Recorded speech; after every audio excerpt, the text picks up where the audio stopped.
திரு வைகோ அவர்கள் மாநிலங்களவையில் நிகழ்த்திய அந்த உரையினை பார்த்து கொண்டிருக்கிறோம். இந்த நிலையில் திராவிட பேச்சாளர் திரு நாஞ்சில் சம்பத் அவர்கள் நம்முடைய இணைந்திருக்கிறார். சார் வணக்கம், இணைப்பில் வந்தமைக்கு முதல்ல நன்றி. திரு வைகோ அவர்கள் தன்னுடைய இந்த 6 ஆண்டுகால மாநிலங்களவை உறுப்பினர் பொறுப்பை இன்றோடு நிறைவு செய்கிறார். அவருடைய அரசியல் பயணம் மிக நீண்ட நெடியது அப்படின்னு சொல்லலாம். அவர் கடந்து வந்த பாதை மிக நீளமானது.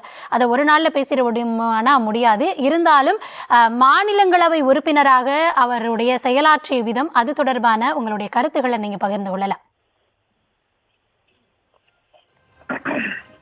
அண்ணன் வைகோ அவர்கள் நாடாளுமன்றத்தில் தமிழ்நாட்டின் உரிமைக்காக வெசிலியஸ் எரிமலையாக வெடித்து சிதறியவர். 9 பிரதமர்களை தன்னுடைய கேள்வி கிணைகளால் திகைக்க வைத்தவர், திண்டாட வைத்தவர்.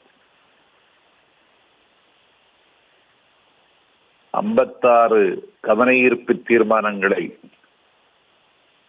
நாடாளுமன்றத்தில் ஈழத்து சொந்தங்களுக்காக கொண்டு வந்தவர். தமிழ்நாட்டினுடைய உரிமையை நிலைநாட்டுவதில் சமரசம் செய்து கொள்ளாமல் நாடாளுமன்றத்தில் போராடியவர். நாடாளுமன்ற உறுப்பினராக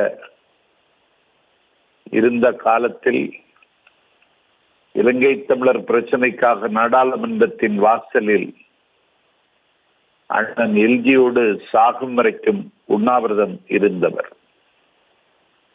அவருடைய புகழ் மலிந்த அரசியல் வாழ்வில் நாடாளுமன்றத்தில் அவர் ஆற்றிய பணிகளும் பேசிய பேச்சுக்களும் காலத்தால் அழியாத கல்வெட்டுக்கள். நாடாளுமன்றத்தில் நமது குரல் என்பவர் நாடாளுமன்றத்தில் பேசிய பேச்சுகளை பதிவு செய்து புத்தகமாக வந்திருக்கிறது. மரியாதைக்குரிய டாக்டர் மன்மோகன் சிங் அவருடைய நாடாளுமன்ற அனுபவங்களை குறித்து வெளியே வந்த இதய சிறக்குகள் என்கிற புத்தகத்தை தலைநகர் சென்னையில் வெளியிட்டதையும் நான் இன்றைக்கு நினைத்து பார்க்கிறேன். இந்திய துணைக்கண்டத்தின் வரலாற்றில் ஒரு திராவிட முன்னேற்ற கழகத்தின் நாடாளுமன்ற உறுப்பினர் எப்படி இருக்க வேண்டும் என்று அண்ணாவிடம் கேட்ட பொழுது, அண்ணா அவர்கள் he is the one of the DMK that have invaded Delhi.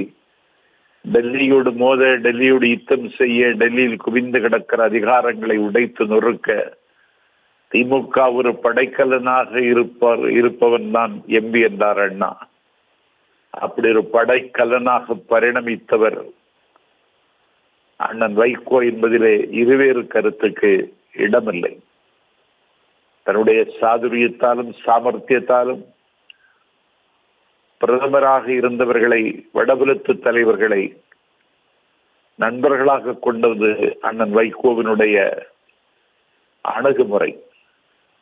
அவருடைய அணுகுமுறையினால்தான் அடல் பிகாரி வாஜ்பாய் அவர்களின் அடாப்டட் சன் என்கிற அளவிற்கு வைகோ அவர்கள் பேசப்பட்டார்கள். கட்சி அரசியல் என்கிற எல்லை கடந்து நாடாளுமன்றத்திலே சுடர் விட்டவர் அண்ணன் வைகோ. அவருடைய கம்பீரமான தோற்றமும் அவருடைய எடுப்பான குரலும் நாடாளுமன்றத்தில் ஒரு மிகப்பெரிய வசீகரமான செய்தி என்பதையும் மறுப்பதற்கு இல்லை. ஆகவே தென் தமிழகத்தின் உரிமை குரலாக நாடாளுமன்றத்தில் நீண்ட காலம் பணியாற்றிய அண்ணன் வைகோவினுடைய மாணவன் என்ற நிலையில் அந்த இன்றைக்கு விடைபெற இருக்கின்ற அண்ணனை நான் வாழ்த்துகிறேன். நாடாளுமன்றத்தில் நீங்கள் பேசிய பேச்சுக்களை என்றைக்கும் காலம் நினைவில் கொள்ளும். நாடாளுமன்ற வரலாற்றில் நாவுக்கரசர் நாஞ்சிலாருக்கு பிறகு மாநில சுயாட்சி தந்த தலைவர் கலைஞரின் மனச்சாட்சி அண்ணன் மாறனுக்கு பிறகு சுடர் விட்டது நீங்கள் தான் என்பதில் நான் உறுதியாக இருக்கிறேன். நாடாளுமன்ற ஜாம்பவான்கள் சோமநாத் சட்டர்ஜி, பூபேஷ் குப்தா, மதிலுமாயி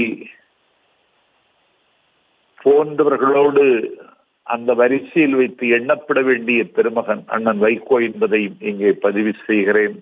நன்றி, வணக்கம்.